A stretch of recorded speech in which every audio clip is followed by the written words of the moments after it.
નમસ્કાર, જય સરસ્વતી માં, જય ગુરુદેવ. ગુરુજીની પાઠશાળામાં આપ સૌનું હાર્દિક સ્વાગત છે.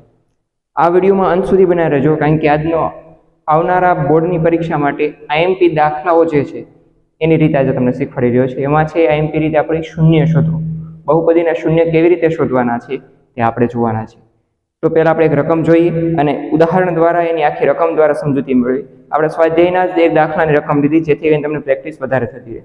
જોઈએ આપણે રકમ.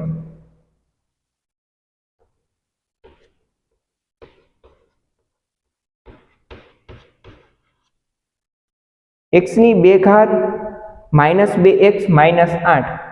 હવે જોઈએ તો કે આપણે અગાઉ શીખી ગયા છીએ અગાઉના વિડીયોમાં કે બહુપદીનું પ્રમાણિત સ્વરૂપ શું છે. તો બહુપદીના પ્રમાણિત સ્વરૂપમાં આપણે જોયું કે પહેલું પદ 2 ઘાત વાળું, બીજું પદ છે x વાળું એટલે કે 1 ઘાત વાળું, ને ત્રીજું પદ અચળ. એ પ્રમાણે આપેલા છે આપણને. દ્વિઘાત બહુપદી છે તો આપણે ખ્યાલ આવી ગયો. હવે દ્વિઘાત બહુપદીના શૂન્ય શોધવાનો છે ત્યારે સૌથી પહેલું સ્ટેપ યાદ રાખવાનું છે આપણે વિદ્યાર્થી મિત્રો, કે અંતિમ પદ અને પ્રથમ પદના સહગુણકનો ગુણાકાર કરવાનો છે આપણે. તો માનો કે આની આગળ સહગુણક કાંઈ નથી તો 1 આપેલો છે અને અહીં 8, તો એના 8 એકા 8 થાય. 8 ના એવા ભાગ પાડવાના છે આપણે કે ગુણાકાર કરો તો 8 જ થવા જોઈએ અને એનો સરવાળો અથવા બાદબાકી કરીએ ત્યારે જવાબ આવવો જોઈએ 2, વચ્ચેના પદ જેટલો સહગુણક જેટલો જવાબ આવવો જોઈએ. માનો કે આપણે 8 ભાગ પાડીએ તો કે 8 એકા 8, 4 દુ 8. હવે તો કે સાહેબ બસ એટલા ભાગ પડે, 2 ચોકું કે 4 દુ આવી ગયા, 8 એકું કે 1 અઠું 8 આવી ગયા. હવે આમાંથી સરવાળો કે બાદબાકી કેમ ખબર પડે? તો બંને આપણે કરીને જોઈએ કે ગુણાકાર તો થાય છે. આનું જોઈએ કે 8 માંથી 1 બાદ કરીએ તો કેટલા આવે? તો કે 7. 4 માંથી 2 જાય તો કેટલા આવે? 2. તો 2 તો આપણે લાવવાના, એટલે કે આ 2 અવયવ આપણે મળી ગયા. હવે 2 અવયવોને લખવાના કેવી રીતે છે તે આપણે જોઈએ. તો હવે એની અંદર આપણે જોઈએ તો કે x ની 2 ઘાત અહીં આગળ લખીએ છીએ ત્યારે 4x અને 2x -8 એમનો બરાબર 0, કારણ કે શૂન્ય શોધીએ છીએ એટલે બરાબર 0. 4 દુ 8 તો થઈ જાય છે જવાબ. 4x માંથી 2x બાદ કરો, 2x સાહેબ 4 અને 2 નહીં, ના આપણે x ના ભાગ પાડીએ, પણ રકમ દ્વારા સમજ્યા છીએ આપણે ખાલી એ કેવી રીતના ભાગ પડે. હવે નિશાની કઈ આપવી? તો જે વચ્ચેના પદની હોય ને આ બે માંથી જે મોટું લાગે ને આપી દેવાય સૌથી પહેલા. તો કે 2x માં આની નિશાની માઇનસ ની છે, તો કે આ બંનેમાં મોટા કોણ છે? 4x, તો કે એને માઇનસ આપી. આ નિશાની વિચારી હવે કે એ નિશાની કેમ આપવાની? તો આપણે 2x લાવવા છે, હું કદાચ માઇનસ મૂકું છે, આપણે માઇનસ મૂકવા છે તો માઇનસ માઇનસ તો પ્લસ થઈ જાય. તો 4x અને 2x તો 6x થાય, તો નહીં ચાલે. તો આપણે અહીં મૂકશું પ્લસ. તો હવે પ્લસ મૂકીને ચેક કરી. હા, માઇનસ પ્લસ માઇનસ, નિશાનીઓના નિયમ આપણે અગાઉ શીખ્યા છે. તો કે 4x માંથી 2x માઇનસ થશે તો આવશે 2x. 4x મોટા છે, માઇનસ નિશાની આવી ગઈ કે ન આવી? જોઈ. હવે સાહેબ એક પ્રશ્ન હજી થાય કે સાહેબ આપણે આ વખતે બાદબાકી કરીને જવાબ લાવ્યા, સરવાળો કરીને આવે બાદબાકી ખબર કેમ પડે? એ આપણે વિડીયોના અંતમાં જોઈએ છીએ કે આ જવાબ સરવાળો કરીને લાવવાનો બાદબાકી કરીને લાવવાનો, એની હિન્ટ પણ તમને હમણાં આપું છું. હવે જોઈએ, આ 4 પદ બની ગયા એટલે બબે પદના જૂથ પાડીએ આપણે. તો આ પેલું પદ 2 પદ છે એમાંથી આપણે સામાન્ય કાઢવાનું છે. સામાન્ય એટલે કે સરખું બંનેમાં શું છે? આમાં સંખ્યા છે પણ આમાં સંખ્યા જ નથી એટલે એ તો નીકળશે નહીં. હવે ચલ પદ જોઈએ તો કે x ની 2 ઘાત છે ને x છે એટલે આના અવયવો પાડી લે. x ની 2 એટલે x ગુણ્યા x 2 અવયવો પડે અને x એકલા તો છે જ, તો બંનેમાંથી x સામાન્ય નીકળી જાય. તો x નીકળી જાય તો x ની 2 ઘાત છે એમાં x અવયવ નીકળી ગયો એટલે વધે શું? x માઇનસ ના માઇનસ. 4x માંથી x એકલો અવયવ હતો, x તો નીકળી ગયો તો વધે શું? 4. હાલો આપણે સમજવા માટે અંડરલાઈન કરી છે, આપણે જરૂર નથી. હવે આ પ્લસ ની નિશાની છે, પ્લસ એમને મૂકી દે. હવે આ બંને પદમાંથી સામાન્ય કાઢવાનું છે. તો કે ઓલાની જેમ સંખ્યા, તો કે સંખ્યા તો સાહેબ કંઈક નીકળશે. આમાં 2 છે, 8 છે, x તો આમાં x નથી, નહીં નીકળે, એ તો બધું. હવે સંખ્યા આમાંથી 2 મારે પૂરા કાઢી લેવા છે, કારણ કે મહત્તમ સંખ્યા 2 છે, તો આમાંથી 2 નીકળે છે. તો કે હા, 4 દુ 8 એના ભાગ આવવા પડે. 4 દુ 8 ગુણાકાર સ્વરૂપે જ ભાગ પાડવાનો, અવયવ સ્વરૂપે. તો કે એમાંય 2 છે ને આમાંય 2 છે, તો આપણે 2 કાઢી લઈએ. તો કે 2 કાઢી લઈએ તો સાહેબ વધે શું? 2x માંથી 2 નીકળી ગયા વધે શું? x માઇનસ ના માઇનસ. 4 દુ 8 માંથી 2 કાઢી લીધા તો વધ્યા કેટલા? 4 બરાબર 0. રેડી? હવે તમે જોશો કે આપણો દાખલો સાચો છે. ખબર કેમ પડશે આપણને? તો કે આ બંને કાઉન્સ જુઓ તો અવયવ, કાઉન્સના અવયવ કેવા છે? સમાન છે x -4 x -4 એટલે આપણો દાખલો કેવો છે સાચો થયો હવે તો કે જે બે સમાન કાઉન્સ છે ને આપણે એક જ વખત લખીએ છીએ કે x -4 અને બીજું કાઉન્સ આપણે સામાન્ય શૂન્ય માટેનો બનાવીએ છીએ જે બંને અવયવો અલગ અલગ છે ને એક કાઉન્સમાં ભેગા કરી તો કે આ x અને આ +2 અને બરાબર 0 હતા એમ ક્લિયર આ બે કાઉન્સ બની ગયા હવે બે કાઉન્સ બની ગયા છે તો બંને કાઉન્સ બરાબર આપણે 0 લઈ લઈએ તો કે x -4 બરાબર પણ 0 અને બીજું પદ છે x + 2 બરાબર પણ 0 અવયવોને ચલ પદને રહેવા દઈ સંખ્યાને બરાબરની બીજી બાજુ ફેરવી એટલે આપણને શૂન્ય મળી જાય તો કે -4 છે બરાબરની બીજી બાજુ આવે તો કેવા થઈ જાય +4 થઈ જાય તો કે x બરાબર 4 આ આપણને એક શૂન્ય મળી ગયો બીજો મેળવીએ તો કે +2 છે બરાબરની બીજી બાજુ જશે તો કે -2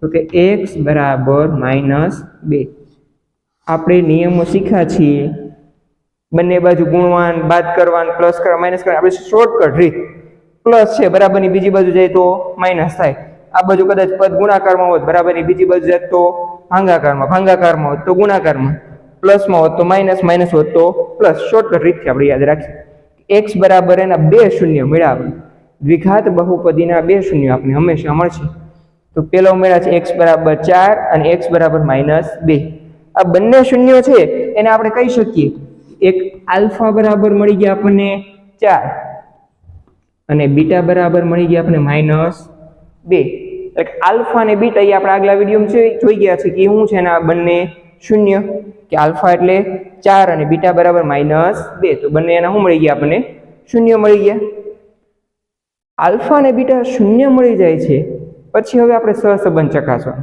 તો સહસંબંધ કેમ ચકાસવાનો છે એ આપણે હવે જોઈએ હવે શૂન્ય કેમ ચકાસવાના છે શૂન્ય વચ્ચેનો સહસંબંધ કેમ ચકાસવાનો છે એ આપણે ચેક કરીએ તો સૌથી પહેલા આપેલ બહુપદીના સહગુણકો લખી લઈએ જે આપણે ખ્યાલ છે આપણે શીખ્યા હતા કે a બરાબર કેટલા આવશે તો હમણાં જ આપણે વાત કરી કાંઈ નથી સંખ્યા એટલે સાહેબ 1 b બરાબર કેટલા લેશું નિશાની સાથે -2 અને c બરાબર સહગુણક શું લેશું આપણે કે -8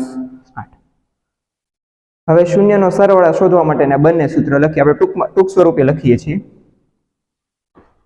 કે શૂન્યનો સરવાળો ટૂંકમાં લખું છું એટલે જેથી કે આપણે બોર્ડમાં સમજાય એટલા તો શૂન્યનો સરવાળો બરાબર તો કે આલ્ફા પ્લસ બીટા આ સૂત્ર છે આપણે આગળના વિડીયોમાં જોઈ ગયા છીએ ન જોઈએ હોય તો જોઈ લેજો આપણે જોઈએ આલ્ફા પ્લસ બીટા તો કે આલ્ફા એટલે શું તો કે આલ્ફા બરાબર આપણે કેટલા લીધા છે જવાબ કેટલો આવ્યો છે 4 અને બીટા બરાબર -2 એવું નથી કે આને જ આલ્ફા કહેવાય આને આલ્ફા કહી દો અને આને બીટા કહી દો બંને શૂન્ય છે આલ્ફા અને બીટા છે જવાબ સરખો જ આવવાનો છે પણ ક્યારેક કોઈ કાઉન્સમાં આગળ લખ્યો એની જગ્યાએ માઇનસ વાળો પાછળ લખે અને આ પ્લસ વાળો કાઉન્સ આગળ લખે તો આલ્ફા બીટા ફરી જાય પણ આલ્ફા અને બીટા જ કહેવાય છે બંને તો કે આલ્ફા બરાબર તો કે 4 પ્લસના પ્લસ બીટાની જગ્યાએ આપણી પાસે છે -2 તો કે 4 ના 4 પ્લસ માઇનસ -2 તો 4 માંથી 2 જાય તો કેટલા આવશે 2 તો શૂન્યનો સરવાળાનો જવાબ કેટલો આવ્યો 2 હવે સહસંબંધ ચકાસીએ ત્યારે આનું બીજું સૂત્ર સહગુણક વાળું કે શૂન્યનો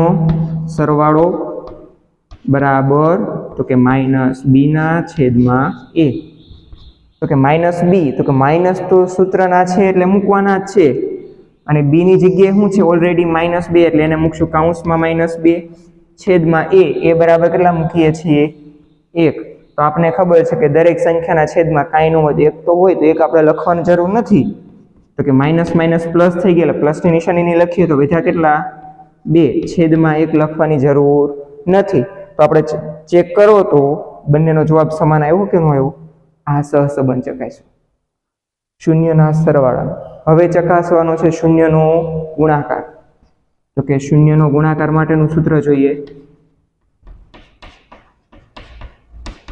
આ શું એટલે કે ટૂંકમાં લખ્યું છું કે આપણે શૂન્યનો ગુણાકાર તો કે આલ્ફા બીટા મતલબ કે આલ્ફા ગુણ્યા બીટા આલ્ફાની જગ્યાએ આપણે કાઉન્સમાં મૂકીએ તો કે 4 બીટાની જગ્યાએ -2 આ બંનેનો ગુણાકાર કરીએ તો કે 4 દુ 8 પણ કેવા તો કે પ્લસ માઇનસ -8 શૂન્યનો ગુણાકારનો જવાબ આવ્યો શૂન્યના આધારે હવે સહગુણકના આધારે ચેક કરીએ એ પણ આવો એટલો જ આવવો જોઈએ તો કે શૂન્યનો ગુણાકાર બરાબર સી ના છેદમાં એ આ બધાય સૂત્ર આપણે આગળના વિડીયોમાં જોઈ ગયા છીએ. ન જોઈ હોય તો જોઈ લેજો, જેથી કરીને તમને સમજ આવે શું છે આ. કે સી ના છેદમાં એ, તો કે સી બરાબર આપણી પાસે રકમ કેટલી છે? તો કે -8. સૂત્રમાં માઇનસ નથી, પણ આ રકમ માઇનસ વાળી છે એટલે આપણે માઇનસ મૂકીએ છીએ. અને એ બરાબર કેટલા છે? 1. તો 1 લખીએ કે ન લખીએ એટલે જવાબ શું આવશે? -8. તો તમે ચેક કરો તો જુઓ તો બંનેનો જવાબ અહીંયા પણ સમાન આવ્યો. આ એટલો દાખલો આપણે ગણીએ બરાબર, એટલે સહસંબંધ ચકાસ્યો ત્યાં સુધીનો સંપૂર્ણ દાખલો આપણો આવી ગયો. કે શૂન્ય શોધવા, આલ્ફા ને બીટા શોધવા, એનો સહસંબંધ ચકાસવો, એટલે કે શૂન્યો અને સહગુણક વચ્ચેની રકમ મૂકી અને દાખલો ગણીએ અને જવાબ સમાન આવવા જોઈએ તો આપણે સહસંબંધ ચકાસવો કહેવાય. આ સંપૂર્ણ દાખલામાંથી આપણે પરીક્ષામાં કોઈ પણ રીતે પૂછી શકે. મેં તમને પહેલા વાત કરી તેમ કે ખાલી એટલું જ પૂછે શૂન્ય શોધો તોય પૂછી શકે, શૂન્ય શોધી સરવાળો શોધો ખાલી એટલું પૂછે, શૂન્ય શોધી ગુણાકાર શોધો એમ પણ પૂછે, અને આખો પ્રશ્ન પણ પૂછાઈ શકે કે શૂન્ય શોધી સહસંબંધ ચકાસો. આમાંથી અલગ અલગ રીતે પ્રશ્ન પૂછાય છે. કેટલા માર્ક્સમાં પૂછાય એની ઉપર ડિપેન્ડ કરે છે. સામાન્ય રીતે આપણે 2 માર્ક્સમાં પ્રશ્ન આવતો હોય છે, પણ 2 માર્ક્સમાં દાખલો લેન્ધી થઈ જાય એટલું બધું કહેતો, પણ ત્યારે રકમ સામાન્ય રીતે નાની મૂકશે આપણે. પણ આપણે સંપૂર્ણ દાખલાની તૈયારીમાં રહેવાનું છે કે અત્યાર સુધીની બોર્ડની પરીક્ષામાં રકમ ચેન્જ હોઈ શકે, પણ રીત બેઠે બેઠી આ પૂછાય કે સહસંબંધ ચકાસવાનો દાખલો બહુપદીમાંથી આઈએમપી પ્રશ્ન છે, પૂછાય છે. રકમ ચેન્જ થાય મિત્રો, હું એમ નથી કહેતો કે બેઠે બેઠી રકમ પૂછાય છે, પણ રીત બેઠે બેઠી આવશે. રકમ ચેન્જ થાય, મગજમાં આપણે બેસાડવાની છે. હવે જે મેં તમને શરૂઆતમાં કીધું તેની રીત તમને કહી દઉં કે સાહેબ આપણા વચ્ચેના ભાગ અપાડે સરવાળો કરીને કે બાદબાકી કરીને ખબર કેમ પડી જશે? તો ત્યારે આપણે જોવાનું છે જ્યારે આપણું આ છેલ્લું પદ છે ને એની નિશાની શું છે? માઇનસ વાળી છે, તો હંમેશા ગુણાકાર કરીને માઇનસ કરીને જવાબ લાવવાનો થાય. આમાં આપણે માઇનસ કરીને જ લાવ્યા છે, ચેક કરી લેજો. જો અહીંયા પ્લસની નિશાની હોય તો અંતિમ પદ અને પ્રથમ પદનો ગુણાકાર કરીને, જો અહીં પ્લસ હોત તો પ્લસ કરીને જવાબ વચ્ચેના પદ જેટલો લાવવાનું થાત આપણે. એ આગળના વધુ દાખલાઓ જો પ્રેક્ટિસ કરશું એટલે આપણે ખબર પડશે. તો આ વિડીયોમાં આપણે એટલી વસ્તુ ચેક કરી છે, અને જો કાંઈ પણ પ્રશ્ન હોય તો કોમેન્ટમાં જણાવો મને, બરાબર છે, કે જેથી કરી એના વિશેનું આપણે સોલ્યુશન લાવશું. આભાર.